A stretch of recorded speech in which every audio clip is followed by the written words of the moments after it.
George Meyer, we're at Bad River Indian Reservation. We've been getting together with tribal biologists, with spearers, with netters, with tribal attorneys, state attorneys. It's kind of an old home week. It surely is. Many of these people were in the action 25 years ago when the court decision came down affirming the off-reservation rights, and these people have not been together, many of them for 20, 25 years. It's really good to see everybody. Not to lessen the struggle that we went through, but to think about the present and the future. A warden supervisor from Spooner, Dave Zebro, told me a few days ago that, Nick, it's an entirely new world. You've been there in that transformative stage. How is it different now, the relations between the state and the tribes in 2009?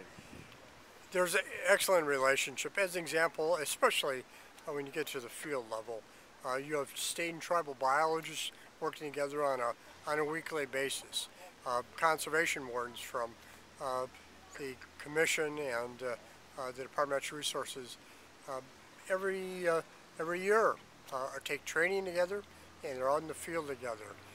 And especially with new generations coming through. This is what's expected, they know it, it's part of the job. All the history in terms of conflict isn't there anymore. And the resources better protected, or law enforcement, better detail and knowledge for managing the fishery and wildlife resources. Really excellent cooperative work going on.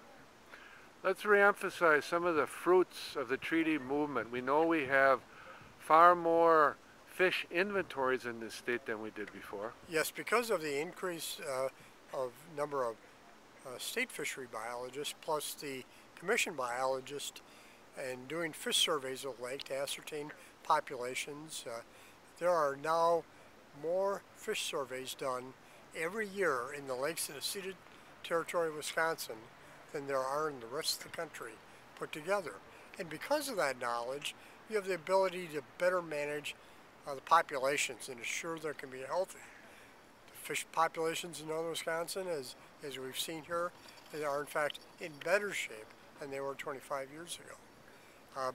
We have this great increase of trained conservation wardens.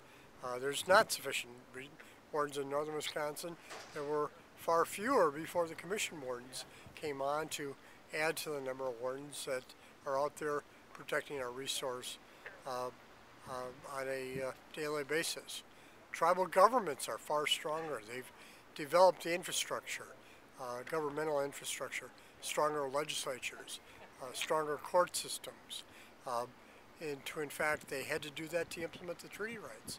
Well, they're there for other purposes, whether it's to regulate gaming, but also to deal with other tribal governmental functions. That's a benefit to everyone in northern Wisconsin. We're seeing some of the lakes evaporate up here. We're having trouble with a change in the climate. It's becoming obvious. What are some of the challenges facing cooperative care for the land? Well, and especially lakes, as lakes diminish, that obviously is a threat to the fish populations. If you're a sports angler or a tribal spearer, that's a threat. You may have fewer resources to harvest in the future, and that's something you can't control. If it's a pollution source, obviously the tribe can insist that the state enforce state pollution laws and deal with it. But obviously climate change has to be resolved on an international level. There's obviously state and federal responsibilities that have to take place, but it's international. It's a very serious challenge which threatens the viability of the resources. George Meyer, is there anything you'd like to add?